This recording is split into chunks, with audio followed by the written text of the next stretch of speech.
I'm always asked this question since I'm running this channel for fifth year in row.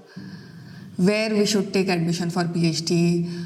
Is this supervisor good or no? Whether there are facilities over here or no? But before all this, you need to decide which country is good for you because each country has a different norm.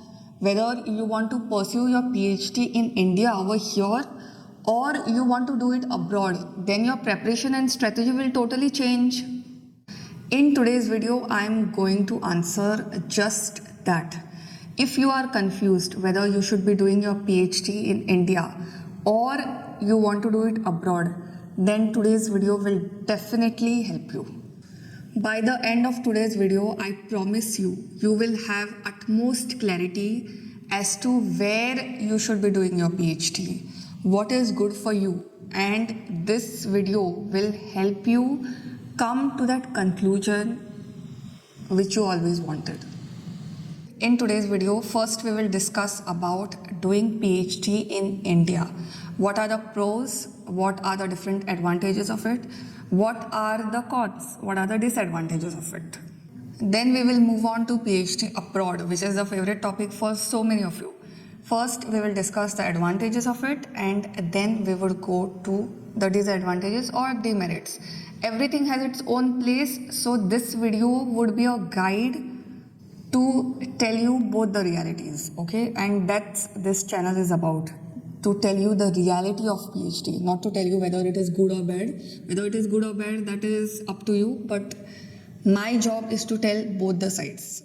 When I speak about doing PhD over here, the first thing is proximity, okay? And this is also one of the reasons why I chose to do my PhD in India, not just in the country, but in my own state.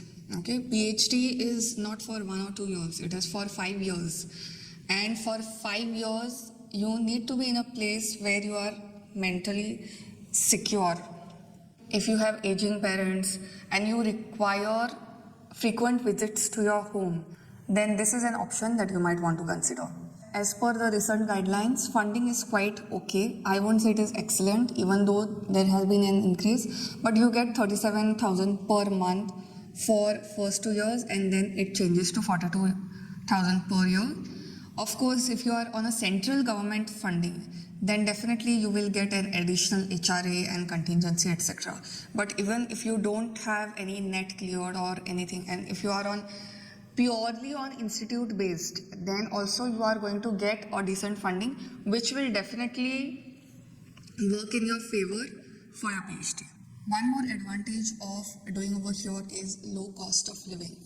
Now, I know abroad pays a higher tuition fees or higher stipend, but even then their cost of living is also that much higher as well. So if you are living here, the cost of living would be definitely low.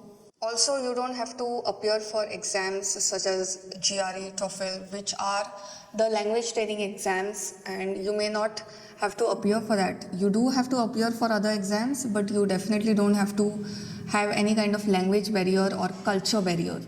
An important part of PhD is ethics. Now we have institutions of national importance. Then you have UGC, University Grants Commission, which controls the entire ecosystem as far as higher education is concerned.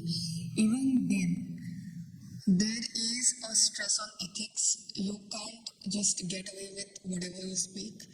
You can't just get away with the different things happening. Moving on to cons of doing PhD in India. Now, yes, the quality of research has been increasing. But let's just put it this way, that PhD as a degree, it's not a degree, but if I just try to convey in layman's terms, as PhD as a degree comes last in the hierarchy of all the educational institution, okay? If there are, say, suppose other courses which are going on, BE or ME or anything, then PhD will come last. So PhD scholars, research scholars also come last, and the problems which are associated with it, that also comes last, okay? People don't even bother about it. So as far as quality of education and research is concerned, yes, it is increasing. But the way foreign universities are operating, we are nowhere close to that.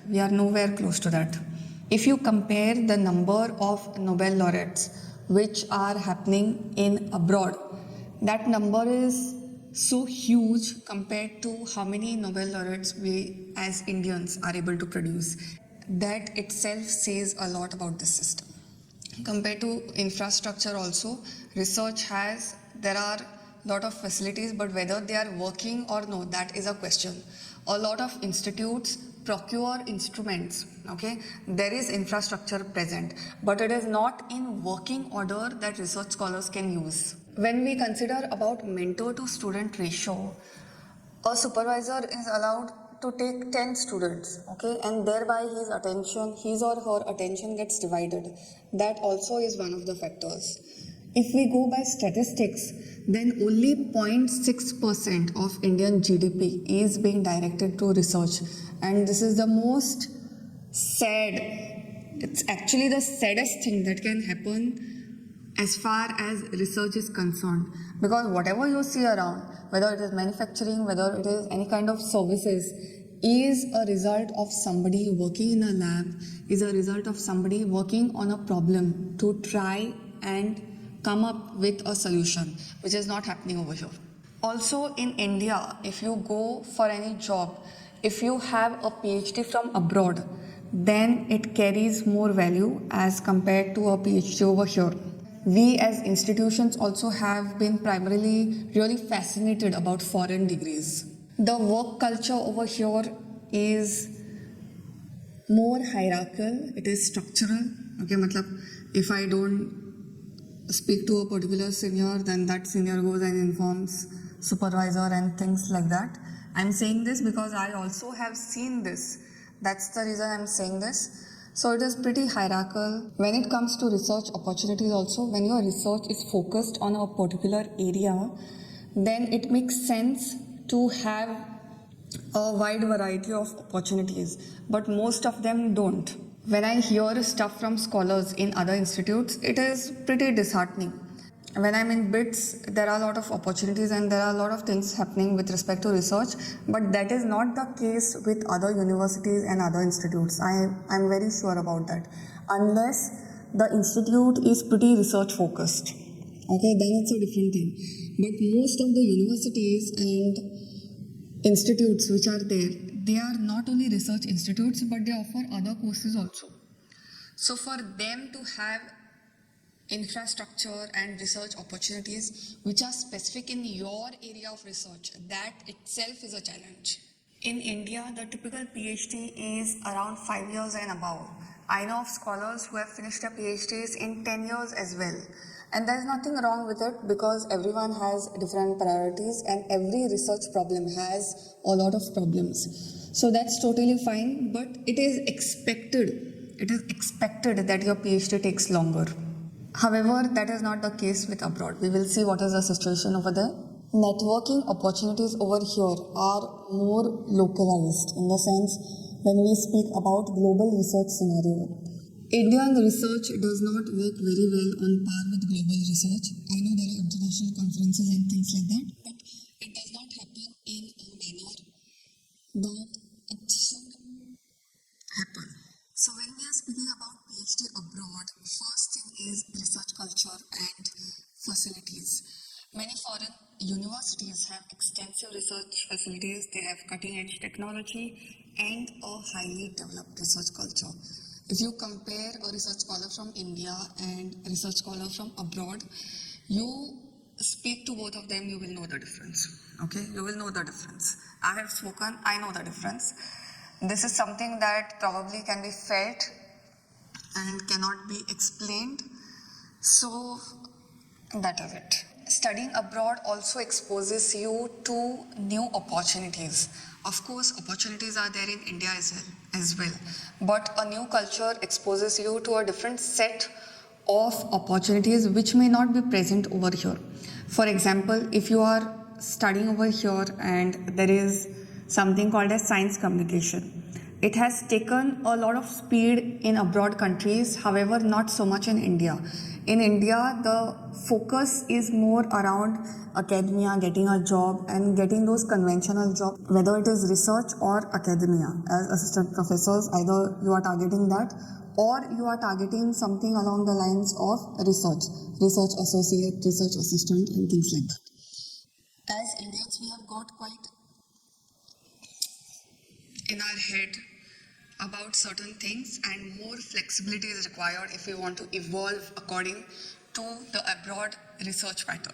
Also, one point is that you are able to extend your student visa if you are able to get work over there. There is a possibility for that. On this channel, I have done several videos on international scholarships, and one question that I always get is the guidelines say that you have to return to your country after your course, which is true. After the course is over, you have to return to your country. But there is a possibility, I'm not saying it will always happen, there is a possibility to extend your student visa if you get work opportunities abroad. Okay, so if you are targeting PhD, then do not get so caught up in your research work, which will anyways happen, which will take its own course, of course, that you forget that there could be other opportunities that could help you. Your PhD abroad will fund you in a way that gives you international exposure across global researchers. Okay, that I've already said. One more important point is funding. Funding is definitely crucial. I do not suggest any scholar who is doing his PhD and who wants to do postdoc not to go with a funded or partially funded. You go with a fully funded fellowship, and if possible, select a fellowship or scholarship which allows even your family members to be taken care of. Commonwealth is one, then Fulbright is one. I have done a lot of videos on this, you can have a look. If the fellowship cannot even fully take care of your own self, okay, taking care of your family is an added bonus, but if it cannot even take care of your own self, then it is worth not pursuing for. Stipends are definitely competitive. Also, target scholarships which give you an airfare to and from. There are some scholarships, they will tell you airfare is allowed, but they will give only one-way traffic, okay, only one-way airfare. So you do inquire whether two-way airfare is there. You should be able to reach over there. Also, you should be able to reach back home on their expense. Also, targeting scholarships that provide for extra teaching assistance, whether you will get a teaching work and you will get extra money for that, that also is appreciated. There are some countries where there is no tuition fee. For example, if you are targeting Germany for your postdoc, then Germany has a tuition waiver. This is something that you might want to consider. Be really selective about scholarships, inquire everything. You should not have to spend anything on yourself once you get enrolled on a scholarship. That is a mantra that you can follow. Money should be there in your account, but that would be for your added security. Okay. I've previously mentioned that in India, the work culture is hierarchical or structure based. In abroad countries, it's more open, it's more flexible, it's more collaborative. So that is something that you might want to consider. Also, having different sets of experience can really leave you enriched, and the challenges which are there that can really have an effect on your mental ecosystem. When you are targeting a course like PhD, it is obvious that there is a lot of lab politics and things like that. And politics in office, whether it is PhD or anywhere else, is something that will always be there. What is more important over here is the intensity of politics. Now, politics exist in labs in India as well and in abroad as well. However, abroad, since there is more flexibility, the intensity of the politics and different shitty things that happen between colleagues, between you and your supervisor, the intensity of that tends to be low. The good thing is that the duration is around 3 years. So typically you can finish your PhD in 3 years. It may take longer, but 3 years is a standard time. You may have coursework depending on which country. Like if you are taking admission for US, in US there is a tendency for PhD to have a rigorous coursework. However, in Europe that is not the case. Also in the US, the structure and programs is formulated in a way that you have 5 years of your PhD. But in Europe, the degree may be less. The duration of the degree could be less. So when you are targeting abroad also, which country you are targeting and how you are framing the entire application is also crucial. When you are targeting an abroad PhD, you obviously get to learn a new language. That is a good thing. And post PhD opportunities are really extensive. They are more as compared to India. In India, you are targeting either professorship, you target assistant professorship, or you target research associate or a research assistant or a scientist position.